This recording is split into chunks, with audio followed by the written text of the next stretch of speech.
vivieran con eso, que no estaba casada, que no tenía hijos y que sí era joven, pero que mi jefe era un irresponsable que me había mandado a Asia, y que mi jefe, el gran señor San, ¿no? Todos son señor San, confiaba en que yo le traería de regreso la información para que se publicara lo que el señor X pudiera o quisiera decirme.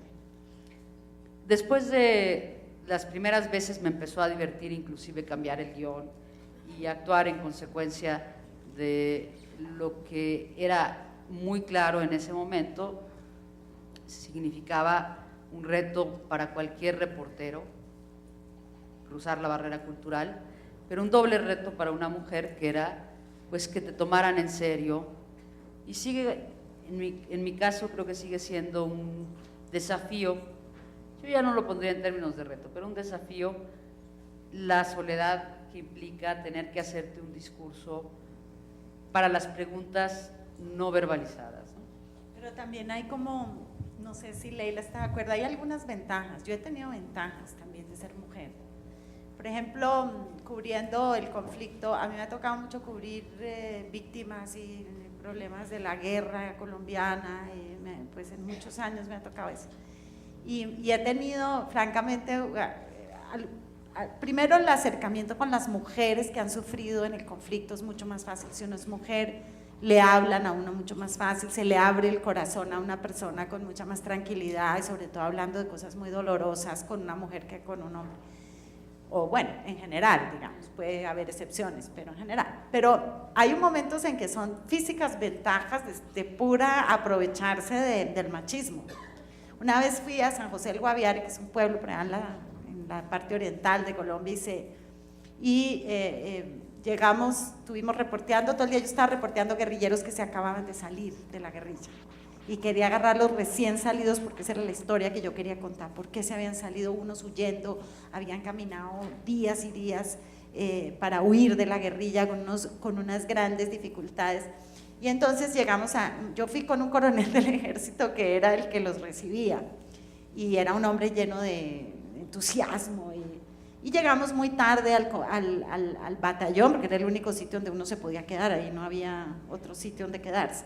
Y entonces el coronel dijo, no importa, mi general fulano no llega hoy, quédese en el cuarto porque yo era una dama, no me iban a dar un cuarto en la tropa. Si hubiera sido un tipo me ponen con los soldados, ¿no? Pero me dieron el cuarto del general.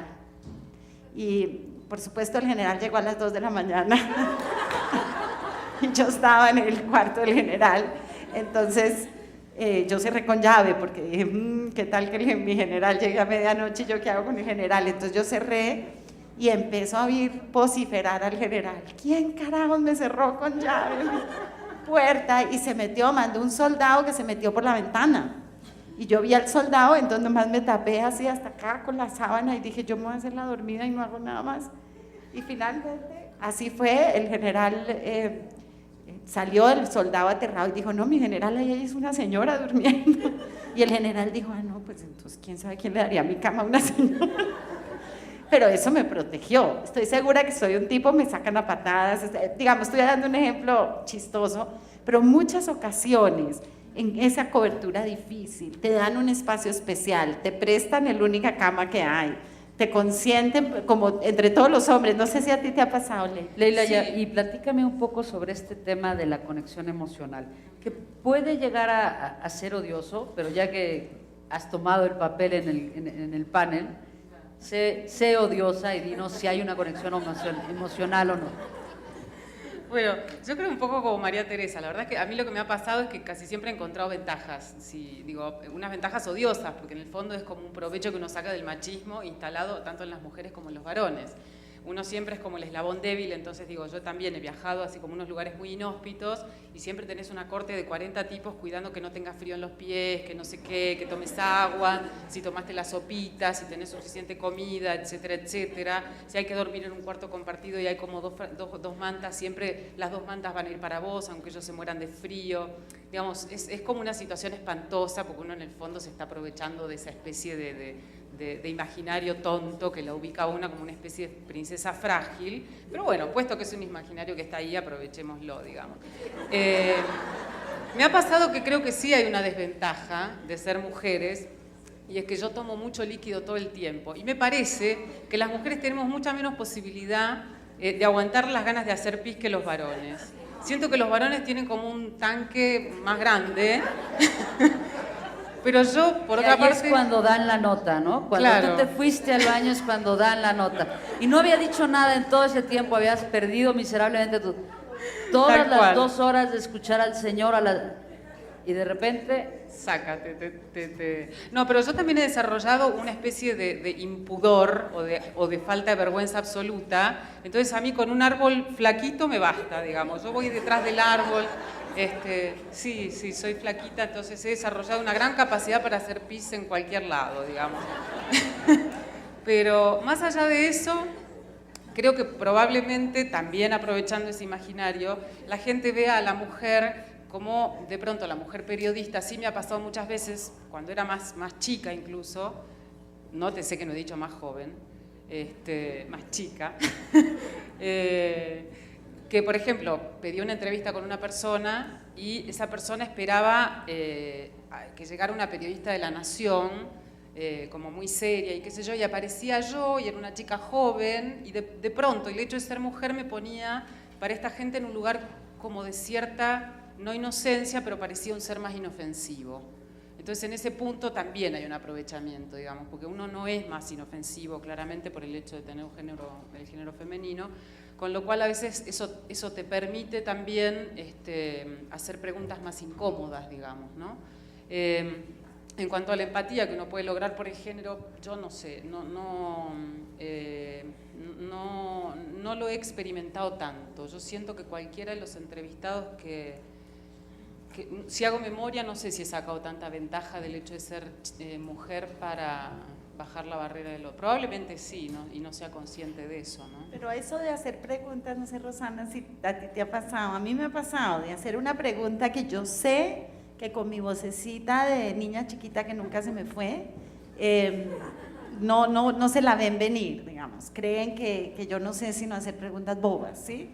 Y me ha pasado en una ocasión especialmente que había una investigación de un caso de corrupción, o por lo menos de despilfarro de dineros públicos muy grande, y yo fui a entrevistar a uno de los responsables en televisión, y el tipo me manoteó tan cerca a la cámara que yo dije, si soy un tipo me pega un puño. O sea, lo que pasa es que no se atreve a cachetearme porque soy una mujer, sino es como en esos instantes que uno tiene alguna conciencia de ser mujer, si no sé si a ti te ha pasado, Rosana, haciendo esa pregunta, es la que el vista de hombre fuera, ¿no? te da una rabia, pero que no se mide porque al fin y al cabo el acondicionamiento cultural de que es una mujer lo frena, ¿no? Sí, La claro. vista de fuera que te recuerda que eres mujer, para bien y para mal, pero que tú no la llevas en la grabadora o en la libreta de notas, ¿no? El número de mujeres que están estudiando comunicación en México, doy las cifras referidas a nuestro país, y veo aquí a Gaby Marketing, algunas serán tus alumnas, ella dirige la Facultad de Comunicación en la Universidad Iberoamericana. Son 64.256 mujeres, frente a 63.744 hombres. Aprovecho para agradecer a Abril Benumea, que trabaja conmigo en el Grupo Expansión y que me ayuda en este tipo de ociosidades numéricas, pero en este sentido sí es una profesión que está claramente en México y hasta donde yo sé en otros países, y quisiera escuchar de ustedes de esos países, cuando menos en el nivel de ingreso, parece que se feminiza, parece que sí hay, cuando menos al ingreso, muchas más mujeres o más mujeres que hombres.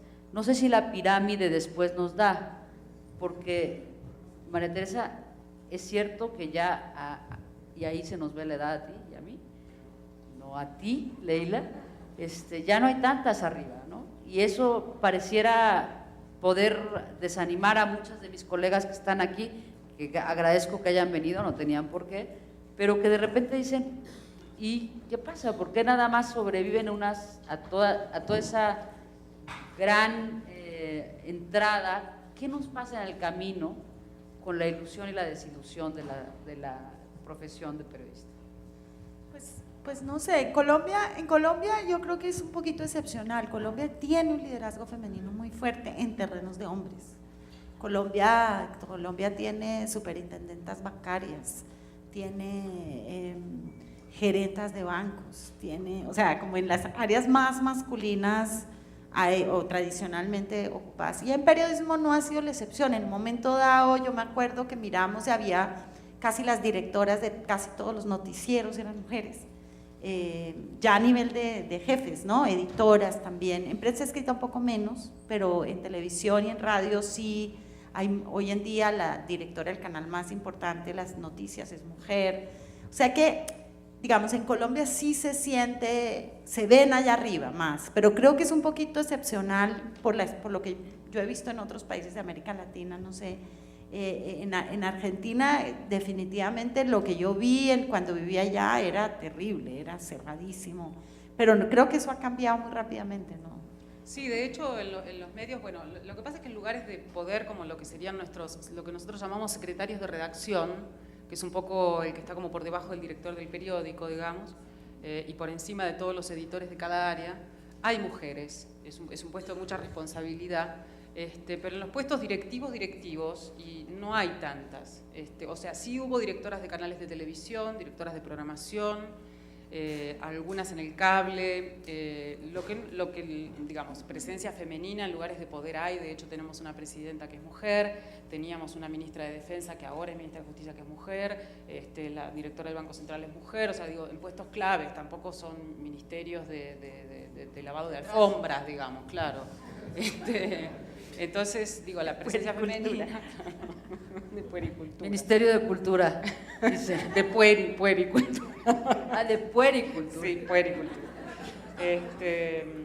Con lo cual, digamos, yo siento que la presencia de las mujeres, si bien no es por ahí todo lo que uno podría, no sé si está en el mismo nivel, la verdad es que no estoy en condiciones de responder esa pregunta de manera cabal, porque no lo sé, no tengo cifras. Creo que la presencia de las mujeres en los medios en general es abrumadora. Yo estaba pensando que hay otro rubro en los medios que de pronto las mujeres empezaron a tener una presencia mayor en unos años muy posteriores a los que las periodistas, redactoras tuvimos presencia, y es el rubro de la fotografía. Las mujeres fotógrafas eran una rarísima avis en los medios, argentinos por lo menos. Y hay una fotógrafa estupenda que se llama Sara Faccio, que es una mujer grande, que fue la pareja de María Elena Walsh, que fue la autora de las canciones para niños. Acaba de morir. Que fue la autora de canciones para niños de generaciones y generaciones de argentinos, que siempre se ríe diciendo que las mujeres fotógrafas se tienen que disfrazar de varoncitos con estos chalecos gigantes y como ir muy zaparrastrosas, digamos, y que ya no es como en la época de las grandes fotógrafas de los años 50 o 40, que iban como mujeres bellísimas vestidas de gala a cubrir una rueda de prensa o lo que fuere, ¿no? Y siento que en ese rubro, en el rubro de fotografía, sí por ahí hay menos mujeres que varones, que la presencia de los varones es mucho mayor en ese rubro que en el de periodistas. Yo diría que estamos casi a la par. O sea, si yo pienso en redacciones, yo casi toda mi vida he tenido en redacciones jefas mujeres, con lo cual tanto lugares de decisión como lugares más rasos, digamos, hay mucha presencia femenina. Algunas habrán oído que se fue y hecho caso de irse a tejer las chambritas.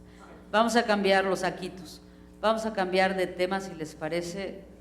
En el intercambio que nosotras tuvimos, hablamos también de platicar sobre el español. El otro tema que creemos que es importante, en tanto que nos tiene hoy aquí, es el español como herramienta de trabajo, como nuestra forma de comunicarnos y de hermanarnos.